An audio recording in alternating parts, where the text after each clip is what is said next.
Shalom Beberajá.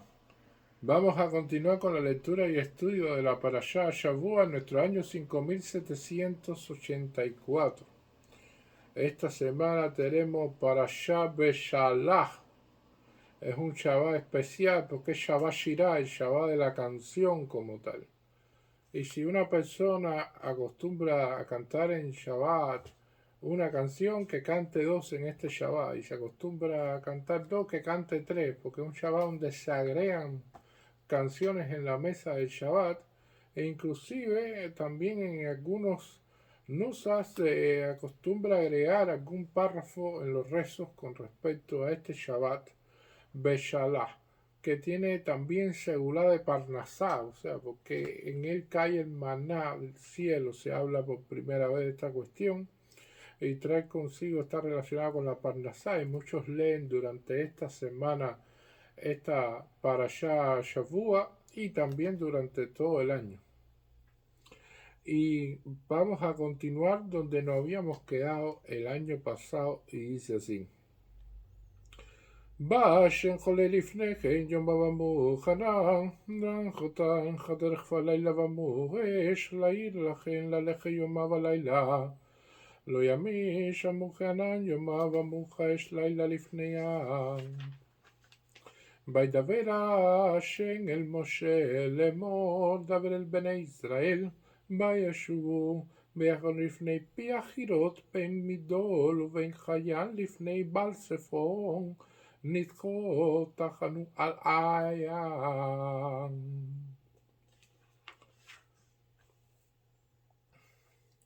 Hashem iba delante de ellos de día en una columna de nubes para guiarlos por el camino y de noche en una columna de fuego para iluminarlos, para que pudieran viajar de día y noche. No apartó la columna de nubes de día ni la columna de fuego de noche delante del pueblo. Y habló Hashem a Moshe diciendo: habla a los hijos de Israel y que regresen y acampen antes de Pi-Hahirot entre Migdol y el mar, antes de Baal-Zephón, enfrente acamparán junto al mar.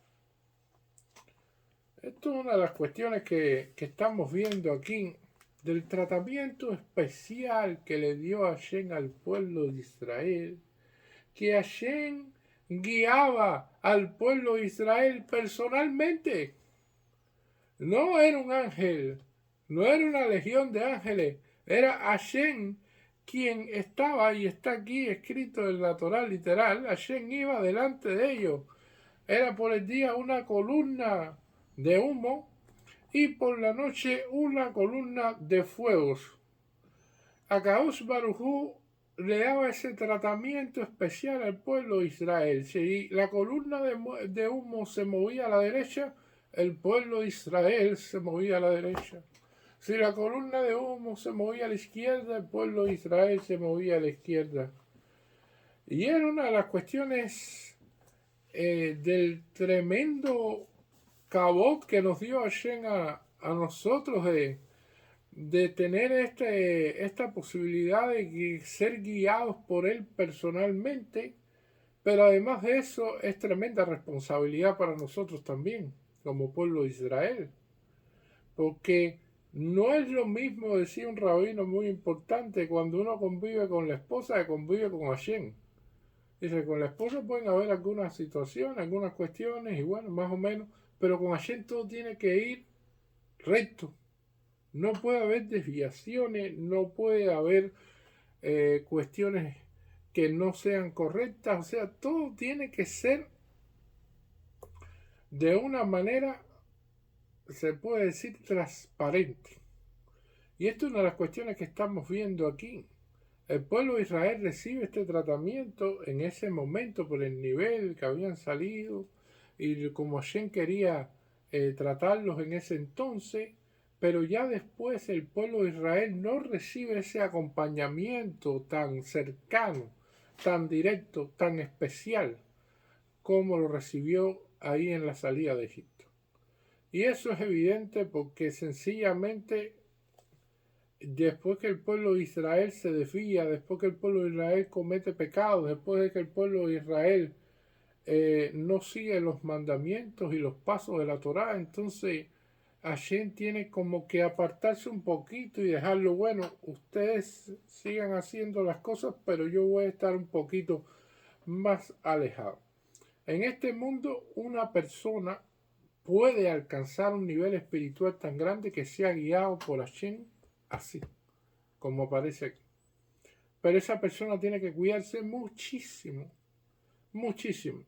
Y esa persona no puede tener un error ni al hablar, lo cual es muy complicado que suceda, pero puede suceder. Hay personas y grandes sadiquín, luminarias de Israel, que han tenido un acompañamiento de Hashem en todas sus cosas, ahí directo, con Hashem en todo momento, y han tenido un nivel importantísimo. Pero es muy complejo llegar a ese nivel. Y eso es una de las cosas que suceden. Y nuestros comentaristas del Midrash nos dicen, bueno, un presidente de un país, un rey, alguien que es alguien importante, necesita que le lleven toda una serie de protocolos de seguridad y que entonces delante de él vayan carrozas y vayan personas de seguridad, atrás de él también en la retaguardia donde él se va a mover, que le pongan alfombra, que le pongan esto, que le aseguren aquello. Era todas las cosas que necesita un rey mortal común o un presidente de un país que en seguridad, esto, aquello, lo otro, y entonces una comitiva de gente, por aquí va a pasar él, por aquí va a pasar él de nuevo, y entonces vamos a ver cómo hacemos y todas estas cosas. Y entonces el rey de reyes, Hashem Akadosh Baruj Hu, guía al pueblo de Israel personalmente. Él es la seguridad. Él es quien nos está protegiendo. Él es todo el proceso este que tiene un presidente o un rey como tal de, de, de protocolos de seguridad y de protección y de manejo y todas estas cosas. Entonces es Akadosh Baruj Hu quien hace todas estas cosas para nosotros, para el pueblo de Israel. Y lo hizo aquí. Y entonces estaban así en el desierto cuando salieron, que explican nuestros rajamín de que si había una pequeña montaña que hubiera sido complejo subirla, pudiera haber sido inclusive hasta peligroso alguna cuestión de un foso. Si había una montaña, la montaña se aplanaba. Si había un foso que era peligroso porque la gente cayera allí, se rellenaba. Si habían serpientes y escorpiones, eran también eliminados por todas estas nubes que no dejaban a su paso nada. Pero tal es así que hoy en día tenemos una especie de protección también nosotros en cada una de nuestras casas, que tenemos en la sinagoga, la mezuzá, donde tenemos a Hashem cuidando la puerta de cada Yehudí. Ahí en la mezuzá, que está el Shema Israel, eso es la protección nuestra en nuestras casas. Como aquella persona que va a ver al rabino y le dice, me entraron en la casa y me llevaron cosas, y le dice, y le pregunta, ¿ya tú revisaste la mezuzá? Mira a ver si la mezuzá tiene algún problema. Si se borró una letra, cada 7 años hay que revisarla, y los más que siguen más las cosas al pie de la letra lo hacen cada año. Y entonces la condición es de que Dios está allí responsable de cuidar a cada persona. Y esto es una de las cuestiones de que el propio Rashban dice de que a él le cuesta trabajo explicar la columna de nube y decirle que es Hashem quien va en esa columna. Rashban decía que era un ángel, que Hashem habita por encima de los cielos y que envió en un ángel. Pero lo que explica Rabbi Abraham Ben Ezra es que la columna de humo se concentró la Shejinah, la presencia divina, y esta columna la veía todo el campamento de Israel, miraba hacia allá y veía la columna de humo y seguía esa columna. Hashem caminaba con ellos con calma, porque había niños, había ancianos, no podía hacer una cosa de trote, porque sencillamente habían personas mayores y habían bebés, o sea, era complicado. Era un pueblo completo, estamos hablando de varios millones de personas. Y entonces se dice que así mismo como se acercó Dios al pueblo de Israel para guiarlos personalmente, así mismo nos guiará cuando llegue Mosías Keino. Primera amén, amén. Y ese momento será un momento especial, así, en el cual seremos guiados y conducidos por Hashem, y tenemos que estar preparados precisamente para esta situación. Y esta columna de humo que Hashem tenía ahí traía un clima especial, porque era una columna que además de eso filtraba los rayos solares, y después daba una especie de microclima interno que parecía de que estaba en una especie de aire acondicionado concentrado en esa zona donde estaba el pueblo de Israel. O sea, no sentían el calor del desierto, no lo sintieron. Y por la noche, la columna de fuego, como hacía frío en el desierto, hace frío de noche, esa columna de fuego brindaba calefacción. O sea que tenían un microclima especial y los acondicionamientos especiales para nosotros. Nosotros recordamos esto todos los años en la festividad de Sukkot.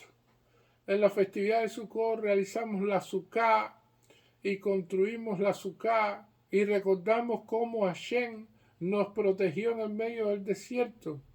Algunos dicen que fueron las nubes de gloria, como le acabo de explicar, otros dicen que se construyeron pequeñas Sukkah, pero el hecho es que Dios nos dio unas condiciones favorables para vivir donde no crece nada. Es un lugar increíble porque el desierto es un lugar lleno de impureza, en el sentido que no crece nada, así como el mar muerto.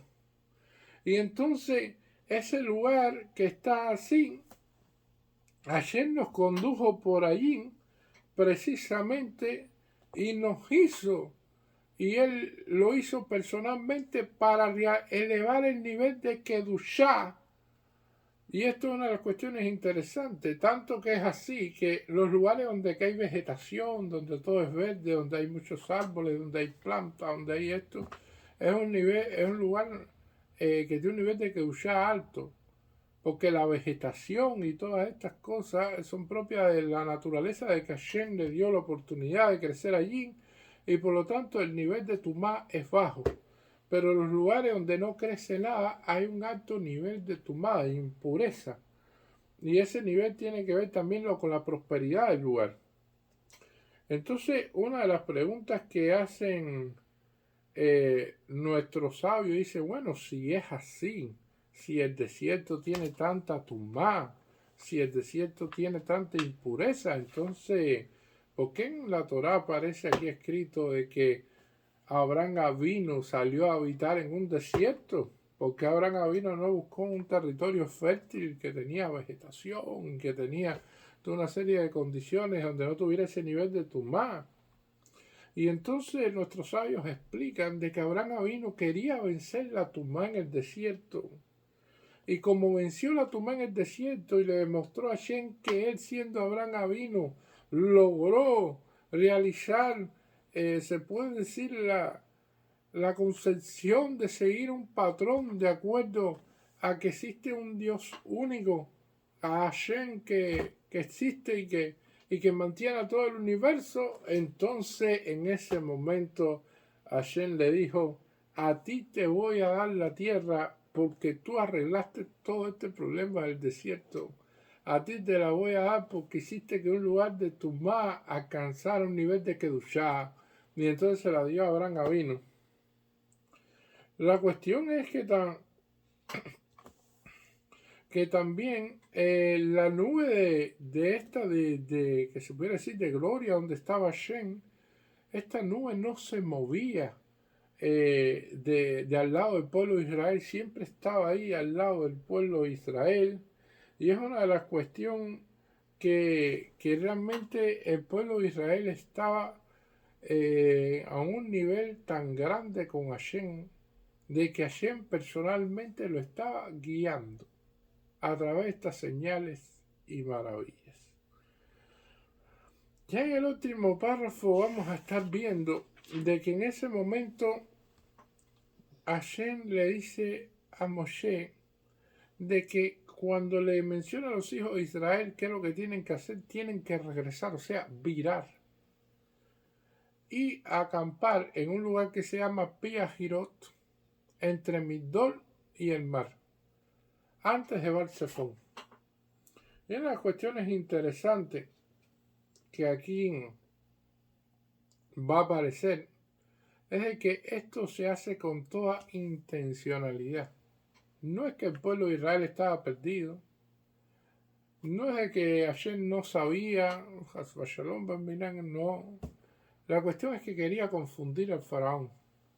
Cuando los espías del faraón que estaban siguiendo todo y monitoreando todo lo que hacía el pueblo de Israel, vieron de que el pueblo de Israel regresa y que va hacia esa región gobernada por el ídolo en aquel momento de Baal-Zephón, que él consideraba que ese ídolo era muy poderoso. ¿Por qué? Porque Hashem, como lo quiso hacer, es que destruyó a todos los ídolos de Egipto, exceptuando al ídolo de Baal-Zephón. Y por lo tanto, el faraón pensó, este ídolo es poderoso, porque mírate tú, han destruido a los demás, pero este ha quedado de pie. O sea, este ídolo sí puede enfrentarse. Y cuando vio de que el pueblo de Israel regresó a ese lugar y que tenía el mar a su espalda y que estaban en las inmediaciones del ídolo de Baal-Zephón, entonces dijo el faraón, esta es mi oportunidad de atacar. Ellos están perdidos y no saben hacia dónde ir y están atrapados con el mar a sus espaldas. Entonces allí es donde yo voy a aparecer y voy a tratar por todos los medios de esclavizarlos nuevamente. O sea, esta es una de las cuestiones, o destruirlos. Pero esta es una de las cuestiones fundamentales que estamos viendo aquí, de cómo el plan de Hashem no se podía entender. Para muchos aquello fue algo impactante, decir, ¿cómo que regresar ahora para atrás y entonces ir hacia esa inmediación? Ahí no hay nada. ¿Por dónde vamos a pasar? ¿Qué va a suceder para nosotros? Y esto es una de las cuestiones que estamos viendo aquí precisamente. Cuando el faraón se motivó entonces a realizar esto, y es que ese ídolo para ellos era una cosa muy importante, era una forma grande de cobre que tenía dibujos de la suerte y que ellos lo habían utilizado en brujería, o sea, en cuestiones de magia negra, en las cuales si un esclavo se quería escapar de Egipto, entonces el ídolo hacía que el esclavo se cayera y que no pudiera continuar y lo podían atrapar antes que escapara. En Egipto no había podido escapar ningún esclavo de ellos. Y entonces ellos le tenían mucha confianza a este ídolo. Ahora, la pregunta que hacen nuestros sabios con respecto a esto es que está prohibido para nosotros los Yehudim nombrar a una idolatría. Y sin embargo aquí está escrito literalmente por Hashem que menciona el ídolo. Y menciona ahí, antes de Baal-Zephón. Entonces, ¿por qué lo hace? Y una de las explicaciones que dan con respecto a esto es que lo establecen en el Tratado Sahirín 63a, de que no se puede mencionar un lugar mencionando una idolatría. Yo no puedo decir, bueno, la carnicería hebrea queda al lado de una idolatría. Yo tengo que decir que está frente a una plaza, que está cerca de la Flor de Berlín, una panadería que era yehudí, que está en la calle Cuba, pero yo no puedo decir que está al lado de una idolatría porque eso está prohibido. Así como tampoco puedo decir que la Keilah nuestra está colindando con una idolatría también. sino que se encuentra en la calle Acosta, etcétera, y entonces, bueno, explicar a través de la dirección o de una carnicería o de otro lugar, o sea, todo eso, todas esas direcciones se dan, pero nunca se habla de una idolatría. Entonces, la cuestión que Da Sekenin nos establece es de que Hashem puede nombrar a la idolatría, pero nosotros los yehudí no podemos nombrarla. O sea, como seres humanos al fin no podemos hacerlo. ¿Y qué trae como prueba para esto? Que, por ejemplo, en la melajó prohibida del Shabbat, tú no puedes regar plantas. Tú no puedes sacar un pomo con agua para entonces estar regando matas y plantas y todas esas cosas. Sin embargo, Hashem puede hacer que en Shabbat caiga la lluvia y él riega las plantas. Y él lo hace, porque es Hashem. Pero nosotros no podemos. Y esto es uno de los elementos a tener en cuenta. ¿Sí? Pero sin embargo, también otros jajamín han querido profundizar más y han explicado que ya el nombre de Balsefón aquí no era como un ídolo, sino que era más bien un lugar. El nombre de Balsefón se hace referencia a un lugar en específico y es como si nosotros dijéramos, por ejemplo, la ciudad de Santa Clara. Ya se llama así, no en referencia a una idolatría, a un ídolo como tal, porque no, porque es que son nombres que se han quedado para ciudades y por lo tanto partieron en un momento determinado por una idolatría, pero ya no, ya se conoce como un lugar como tal y eso sí se puede mencionar. Y así aparecen otras ciudades así que tienen nombres de idolatría, pero ya no se consideran idolatrías como tal porque son lugares en los cuales ya se nombra comúnmente así. Y esto es una de las cuestiones que tenemos que tener en cuenta con respecto a la explicación que nos da. Rashi explica, dice, bueno, es que Balsefón fue el ídolo que quedó en pie y entonces Dios quiso que vieran de que él no lo destruyó precisamente como parte del plan para engañar al faraón y que el faraón fuera para allá pensando lo que eso tenía algún poder. Y entonces así le demostró al pueblo judío que ninguno de los ídolos del faraón servía, ninguno tenía ningún poder.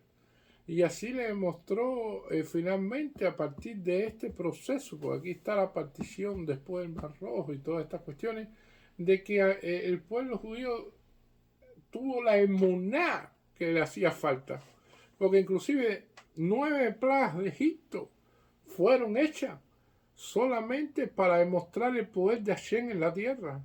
Y para demostrarle a los egipcios, pero también al pueblo de Israel, quién es Hashem. La 10ª plaga fue hecha para sacar al pueblo de Israel de Egipto. Pero así no le bastó. Hubo gente que salió con idolatría de Israel de Egipto. Pero ya cuando llegaron ahí a este proceso y vieron que el faraón no tenía ninguna fuerza y vieron que cayó todo y que no existía nada más que Hashem, entonces tuvieron la emuná y tuvieron Yira Shamayim y entonces dijeron, sí, creemos en Hashem. Esto fue un elemento fundamental que podemos decir sobre esta Parashá Ashavua. Muchas gracias.